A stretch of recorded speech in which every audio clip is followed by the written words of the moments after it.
The first rule of power is that it rarely announces itself. I learned that the moment the boardroom went quiet and every face turned toward me. My name is Elizabeth, and I had not come to that table to be liked. I came because I had been asked formally, carefully, and with urgency. The invitation said strategy review, capital alignment, future positioning. It did not say anything about tone, hierarchy, or the assumptions people make when a woman enters a room without apology. I arrived early because I always do, and placed my notebook flat on the table, spine aligned with the edge, pages clean, unmarked. Around me, executives drifted in pairs and trios, laughing softly, exchanging updates meant to signal relevance. No one asked who I was. That was the first mistake. I noticed how often confidence is mistaken for permission in rooms like this. The chairwoman arrived last, as expected. Presence calibrated for dominance. Voice already mid-decision. She glanced at the seating, then at me, and paused just long enough to register dismissal. That pause told me everything I needed to know. I was not part of her mental map of importance. Good. When introductions began. Names stacked with titles and institutional weight. I listened more than I spoke. Listening is underestimated by people who assume authority comes from volume. I noticed who avoided eye contact, who smiled too quickly, who deferred without thinking. These patterns matter. They always do. When the agenda reached Capitol, the room leaned forward as one, anticipation rehearsed. That was when the chairwoman gestured, vaguely in my direction, and asked legal to proceed. I did not interrupt. Power reveals itself best when allowed to speak freely. I waited, counted breaths, and let certainty settle into the room like fog. By the time my name finally surfaced, mispronounced lightly as an afterthought, the direction of the meeting felt decided. That was their second mistake. I did not correct the pronunciation. I corrected the assumption. I closed my notebook, folded my hands, and looked directly at the chairwoman. Before we continue, I said, there is one foundational point you need to understand. The air shifted, attention sharpened. Silence complied. I had not raised my voice. I did not need to. I was exactly where I belonged, and by the end of this meeting, they would understand why. This is how it always begins, not with confrontation, but with recognition delayed just long enough to become costly. I sat back, steady, aware that every system resists correction before it accepts reality. I had come prepared for that. The story does not belong to the loudest voice. It belongs to the one who decides when the future stops pretending. That moment was approaching. I could feel it in the stillness, in the waiting, in the way certainty tightens before it breaks. I did not rush it. Power never does. It arrives precisely when denial runs out. Completely. The chairwoman studied me as if recalculating a figure she had already written off. That look was familiar. It appears when someone realizes the room has shifted but doesn't yet know why. I let the silence work. In the United States, silence is uncomfortable. People rush to fill it, to explain themselves back into control. She didn't, at least not immediately. She adjusted her papers, leaned back, and smiled with practiced ease. The kind meant to reassure everyone else that nothing unexpected was happening. Then she spoke. We're aligned on the agenda, she said, not to me but to the room. So let's stay focused on execution. It was an attempt to reassert momentum, to move past the interruption before it could take shape. Momentum is another thing often confused with power. I nodded once, not in agreement, but acknowledgement. Then I spoke again, calmly, deliberately. Execution depends on authorization, I said, and authorization depends on who is in the room. A few heads turned. Someone shifted in their chair. The legal counsel glanced down at her folder, suddenly interested in its tabs. I noticed the chief financial officer watching me closely now, curiosity replacing indifference. That was the third mistake. They assumed clarity would arrive from the top, not from the margins. The chairwoman's smile tightened. And you are, she asked, as if the question itself established superiority. Elizabeth Warrenfield, I replied, using my full name for the first time. Managing partner. Sole signatory. I didn't add the firm name yet. I wanted the words to land before the reputation did. There was a beat, just one, where no one spoke. In that beat, I saw recalculation ripple through the room. People started doing math in their heads, not financial, but political. Who needed what? Who had oversteps? Who had stayed silent when they shouldn't have? The chairwoman exhaled softly, dismissive but cautious. That's been handled through channels, she said. This meeting is about final confirmation. Exactly, I replied. Final. The CFO cleared his throat. We do still need direct confirmation, he said carefully. The release hasn't been triggered. The chairwoman shot him a look sharp enough to cut. We agreed that was procedural. He hesitated, then met her gaze. At this scale, nothing is procedural. The room went quiet again. But this time it was different, less dismissive, more alert. I could feel attention consolidating around me, not because I demanded it, but because uncertainty had found a focal point. I opened my notebook for the first time and slid a single page forward. Not across the table, just enough for those closest to see. No theatrics, no threat, just presence. I'm here to decide whether this proceeds, I said. Not to observe. Someone laughed nervously, the sound thin and misplaced. The chairwoman didn't join in. She was watching me now, really watching. And that told me the balance had begun to tilt. This is the moment systems resist most, the point where denial becomes expensive. I did not press further. Pressure comes later. First, you let the truth breathe. And in that room, it finally had air. What followed was not confrontation, but choreography. People began adjusting themselves in subtle ways, as if posture alone could reposition them closer to relevance. The chairwoman straightened, reclaiming her practiced authority, while others glanced between us, measuring tone, consequence, proximity. In rooms like this, allegiance shifts quietly before it shifts publicly. The chief financial officer spoke again, slower now. Before we proceed, he said, we need to confirm capital authorization parameters. He looked at me when he said it. Not deferential, not defiant, careful. I met his gaze and nodded once. That single motion did more than any speech could have. It confirmed a reality the room had not prepared for. The chairwoman tapped her pen against the table. Once, twice. Let's not derail this meeting, she said. We've reviewed these terms for months. Review isn't release, I replied. My voice stayed even. Control does not require sharp edges. It requires consistency. Someone at the far end of the table cleared his throat. Are there conditions we should be aware of? He asked, trying to sound neutral. I turned slightly, just enough to include him without conceding ground. There are standards, I said. They were agreed to. They are documented. A few people exchanged looks. The legal counsel finally looked up. The conduct provision, she said, half question, half statement. Yes, I replied. The chairwoman waved a hand dismissively. That's boilerplate. It was revised, the legal counsel said quietly. The air shifted again. You could feel it now's into beginning to fracture. The chairwoman's jaw tightened.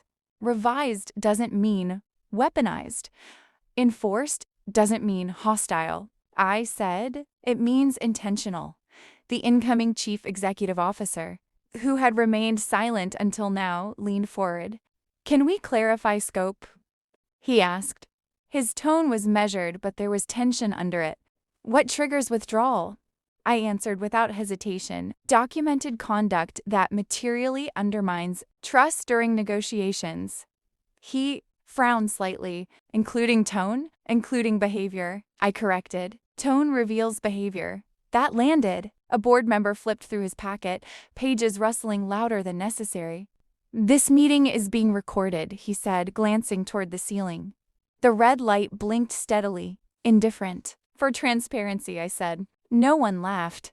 The chairwoman stood abruptly. This is turning into a distraction, she said.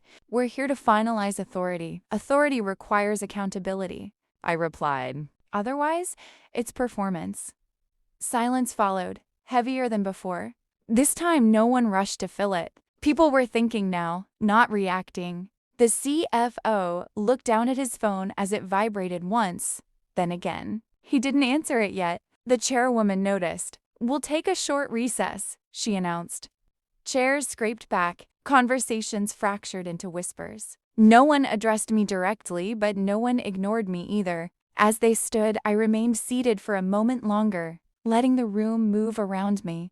Power doesn't need to chase momentum. It waits until momentum runs out of excuses. When I finally stood, I knew something irreversible had already begun. They just hadn't caught up to it yet. I stepped into the hallway, still holding my folder, feeling the weight of every assumption I was leaving behind in that boardroom. The chatter from inside seemed smaller now, fragmented, as if the walls themselves had absorbed the tension and filtered it. The chairwoman passed without acknowledgement, already absorbed in her phone, her stride steady, practiced, as if the events inside had been predictable all along. Predictable, yes, but not in the way she thought. The people left behind were measuring impact, not optics. I paused near the elevators, letting the hum of the building wash over me. Here, in quiet, is where real understanding often begins. It's easy to dictate from a position of visibility, but influence is earned in moments others fail to recognize. 2 board members lingered near the windows, voices lowered to a conspiratorial pitch. They stopped speaking the instant they saw me. There's always someone testing the boundaries, watching to see who moves first. I didn't respond to their stares. Movement is more powerful than words. My phone buzzed in my pocket and I ignored it. One call wouldn't change what had been established. I had executed authority, not sought permission. A single notification meant nothing against months of preparation and documentation. Marin, the finance director, caught up to me, brisk steps matching mine. "We should discuss next steps," he said, breath short from the pace. I shook my head slowly. "Not now," I replied. He nodded once, understanding the tone, the subtle command in the pause. Then he fell back, letting me occupy the space I had claimed. Elevators chimed above as they moved, indifferent to who held power on the ground floor. I checked my reflection in the glass-paneled, neatly styled hair. Steady gaze, posture unyielding. No need to adjust anything. You carry authority in the way you occupy space, in the calm before decisions are processed and consequences arrive. A few more employees passed, curious but cautious. They were learning in real time that the room's narrative is always different from reality, that the optics you control are only as effective as the actions backing them. Outside, the city moved with its usual rhythm traffic. Pedestrians, honking. Lights spoot. The board's decisions rippled out invisibly. Futures, investments, corporate reputations, all shifting imperceptibly. Triggered by choices made calmly, not loudly. I finally checked my phone, one number. The line connected immediately. "Activate the withdrawal," I said. My voice carried certainty. No hesitation, no question. Effective immediately. The pause on the other end confirmed comprehension. Not resistance. Full amount? Yes. Reason code? Conduct during negotiations. Documentation verified, he acknowledged. Line went dead. I slipped the phone back into my pocket. No relief, no triumph. Just clarity. The financial momentum was paused, authority enforced, and the room would now have to reconcile reality with expectation. I turned toward the boardroom doors, curious but unhurried. This was the moment everyone had been waiting for, even if they didn't realize it yet. The incoming CEO was near the doorway, adjusting his tie, trying to gauge where he stood. I met his eyes. "It's done," I said. He nodded, almost reluctantly. "It already is," I added. The difference between saying it and doing it is always where power resides. I re-entered the boardroom as the chatter began to settle. Chairs scraped softly against the polished floor. Papers shuffled. The subtle rhythm of a room trying to regain control. The chairwoman had resumed her seat, but the imperfection in her posture betrayed her composure. Authority is often measured, but how well someone masks the impact of an event they didn't foresee. And she was trying. The CFO sat rigid, scrolling through his tablet, each line of data reinforcing what had already been decided, irreversibly. I placed my folder on the table deliberately in the center and let my gaze sweep across the room. Cataloging reactions, the whispered reassessments, the minor shifts in stance, the subtle tightening of hands around pens. People always reveal themselves when outcomes don't match expectations. I had expected none of this room to react rationally. I had anticipated chaos, but what I observed was, more telling, calculated recalibration. Each executive was measuring risk in real time. The hierarchy momentarily paused while reality asserted itself. "We can resume," I said softly, letting my words carry weight without volume. The room adjusted, leaning in slightly, aware of my presence, but careful to maintain a veneer of control. The chairwoman opened her mouth, then closed it, a silent acknowledgement that the authority I carried could not be contested by theatrics alone. I picked up the flowers that had been beside my chair, symbolic, fragile, yet a reminder. Appearances matter, but only when backed by action. I placed them gently on the edge of the table, visible but contained. Conversations resumed, but their tone had shifted. The legal counsel spoke carefully, almost reverently. "Conduct provisions are documented and enforceable," she said, directing her statement not at me but at the room, yet acknowledging the chain of command had shifted. The CFO exhaled audibly, scrolling through approvals, confirmations, and contingencies. The incoming CEO shifted in his chair, a subtle recognition of the reality I had imposed. I did not speak again immediately. Presence and patience were now my tools. People wanted answers, but answers had already been delivered. The chairwoman finally tried to redirect focus to the slides, the projections, the carefully curated narrative of progress.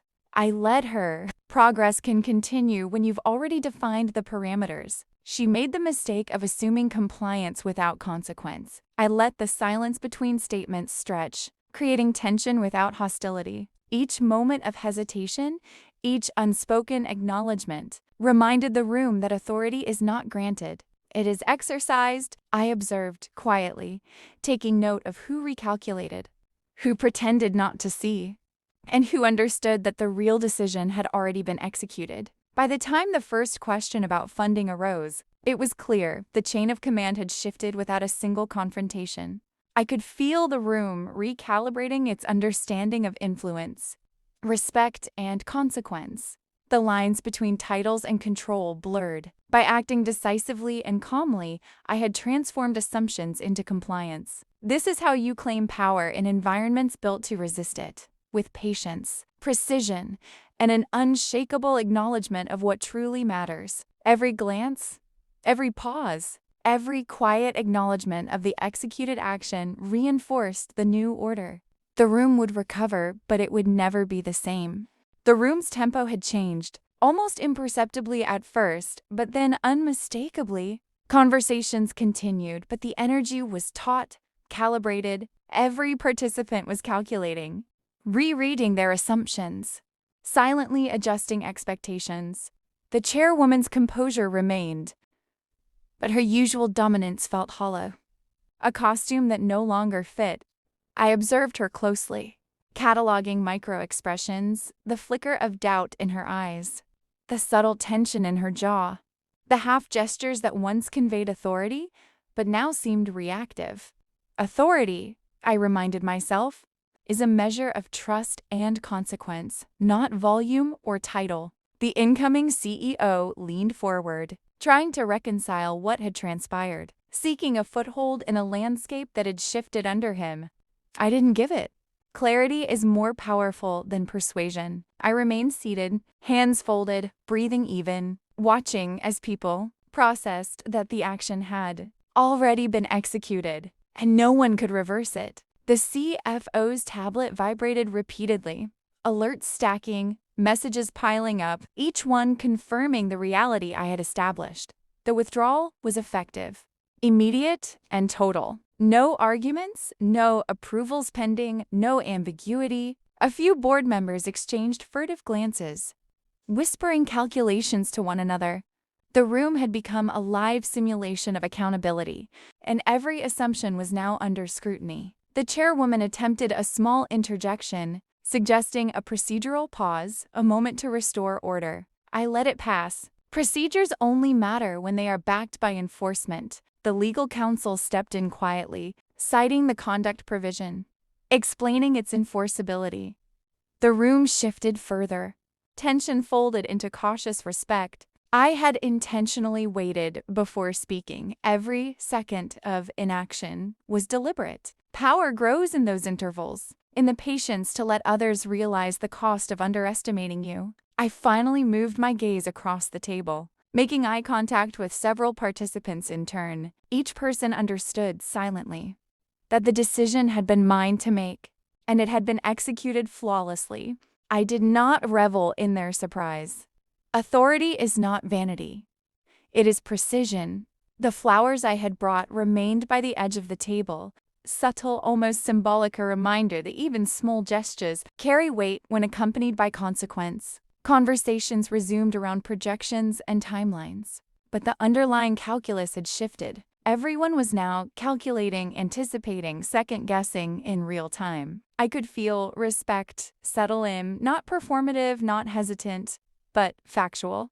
They understood that the room's future and the flow of capital was contingent on actions they had neither authorized nor anticipated. I did not raise my voice, did not demand acknowledgement, because acknowledgement had already occurred internally. Every pause, every hesitant glance, every subtle acknowledgement of my role reinforced that authority is not assumed, it is exercised deliberately, without apology. The room had learned the difference between volume and decisiveness, between title and action. By the time the first formal question about projections returned, it was no longer a matter of debate.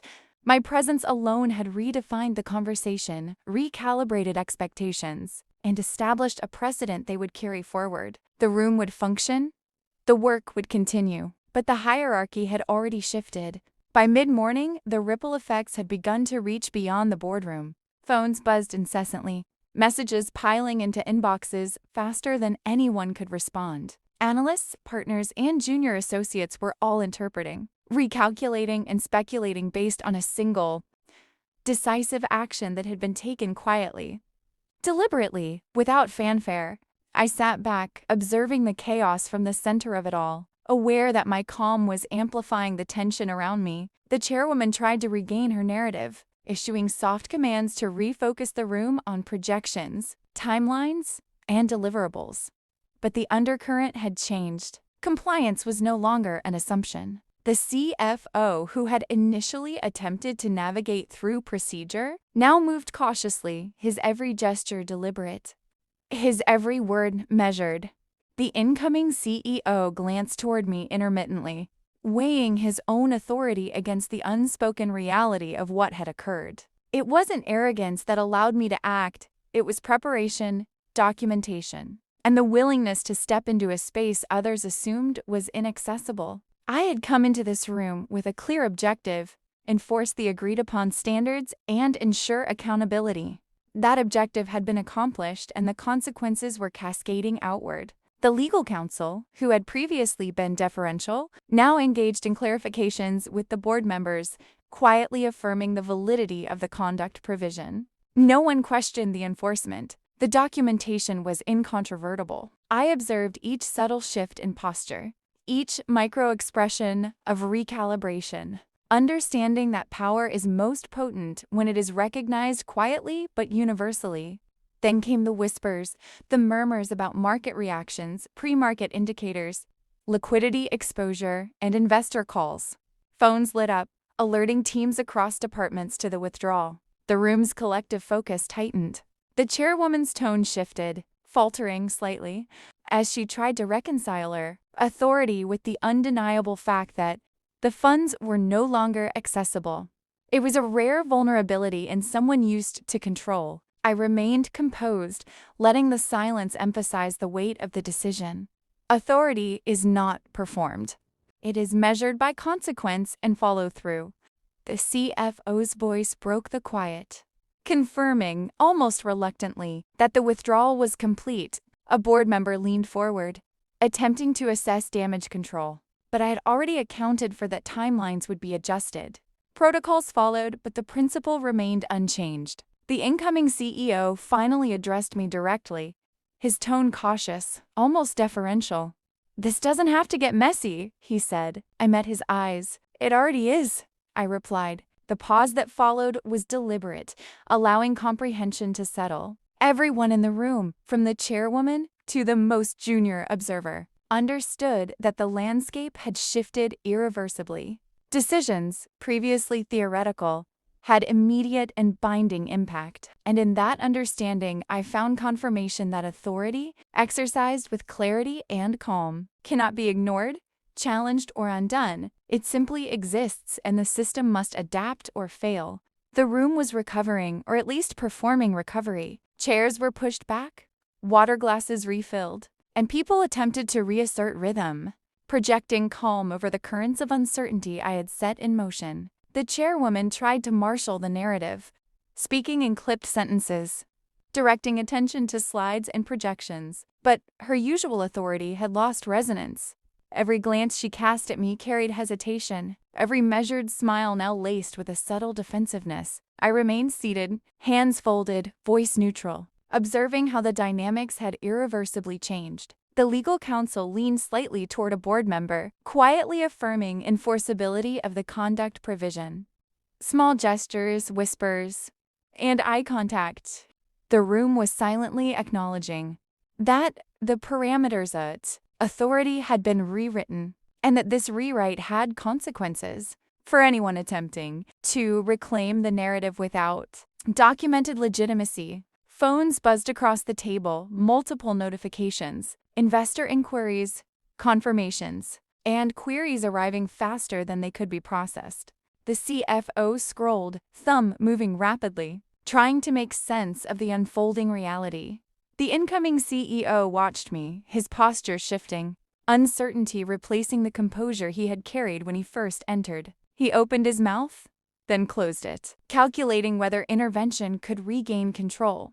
It could not. Authority is not about opportunity, it is about execution. I had executed, and now the room was functioning around that fact. Every voice that rose in conversation measured me, gauged tone, reassessed weight, but no one challenged the decision itself. That recognition matters more than any vocal concession. The chairwoman finally spoke, sharper now, commanding a pause in conversation to address procedural alignment. I allowed her words to settle, then responded calmly. Alignment requires clarity and accountability. Nothing less. Her mouth opened, closed, and the room fell silent again. People adjusted, pencils tapped lightly.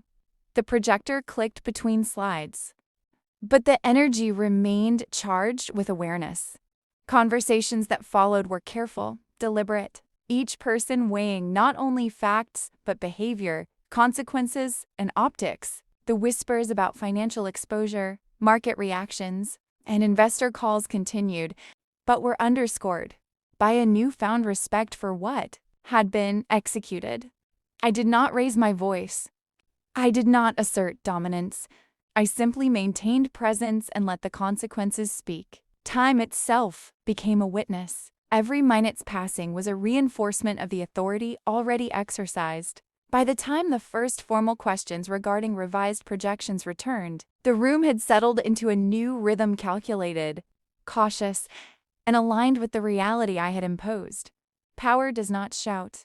It waits until the structure bends, then continues with quiet precision. As people adjusted to this new reality, I observed subtle signs. Nods exchanged quietly, deference where it had not existed, the recognition that decisions, once executed with authority, cannot be undone by volume or title. That understanding solidified the lesson. Authority is the currency of consequence, and it is recognized when action meets clarity, patience, and decisiveness. By the late afternoon, the room had transformed from a space of assumed control into a chamber of recalibrated respect. The chairwoman no longer attempted to dominate conversation. Instead, she navigated cautiously, aware that any misstep could be documented, observed, and enforced. The CFO had retreated into careful calculation, tapping numbers into his tablet with the weight of every decision pressing on him. Each entry a reflection of reality no longer dictated by assumption. The incoming CEO, who had entered the room confident and poised, now leaned back, quiet, absorbing the lesson that authority is never give, it is claimed and exercised. I gathered my notes and the flowers I had brought, placing them neatly into my folder. They were symbolic, yes, but also practical, reminders of the subtle power of preparation and intentionality. I didn't announce my departure. I didn't need to. Every movement in the room acknowledged it without acknowledgement, a silent recognition that the meeting's outcome had already been defined. Phones buzzed, screens flickered, and yet I remained calm, an island of certainty amidst a sea of recalculated priorities. When I finally stood, it was slow, deliberate, and every eye followed, not in challenge but in understanding. The chairwoman looked at me one last time, lips pressed together, comprehension tempered with frustration. The CFO adjusted his glasses, eyes meeting mine briefly. Respect quietly exchanged without words. The room would continue to function. The work would move forward, but the hierarchy had shifted in a way that could not be undone. Outside the boardroom, the building hummed with normal activity, oblivious to the tremors beneath its polished surfaces. Elevators rose and fell, assistants moved between meetings. Investors awaited calls. But the ripple I had set in motion would echo far beyond their perception. I walked to the elevator, hand on the metal rail, eyes forward. The city outside moved, indifferent. But I carried the quiet knowledge that authority, when executed with precision, patience and clarity, leaves a permanent mark. By the time I reached the lobby, the receptionist offered a polite smile as I placed the flowers on a table near the entrance, small gestures acknowledging a larger presence. I nodded, not expecting gratitude, and continued out the doors. I did not look back. There was nothing to watch, nothing to reconsider. Lessons had been delivered, consequences executed, and the system forced to adapt. Later, I checked my phone once. Confirmation messages from legal, from partners, and from finance. The withdrawal had been recorded. The conduct provisions in force. No further discussion necessary. I deleted the notifications without hesitation. Authority does not linger in digital proof or performative acknowledgement. It exists in the clarity of action and the calm execution of responsibility. As I stepped into the streets, the city's movement mirrored life itself, constant, unaware, relentless. I walked on, carrying neither triumph nor vindication, only certainty. Permanent respect, I realized, is never a reward, is the price of entry. Power does not announce itself with volume, with titles, or with theatrics. It announces itself with choices made deliberately, calmly, and at the moments that matter most. And in that truth, I had arrived, executed, and departed, leaving behind a lesson that could not be ignored. The meeting was over, but the consequences would persist, silently shaping decisions, behavior, and expectations long after I had vanished from sight. I didn't need to return to witness it.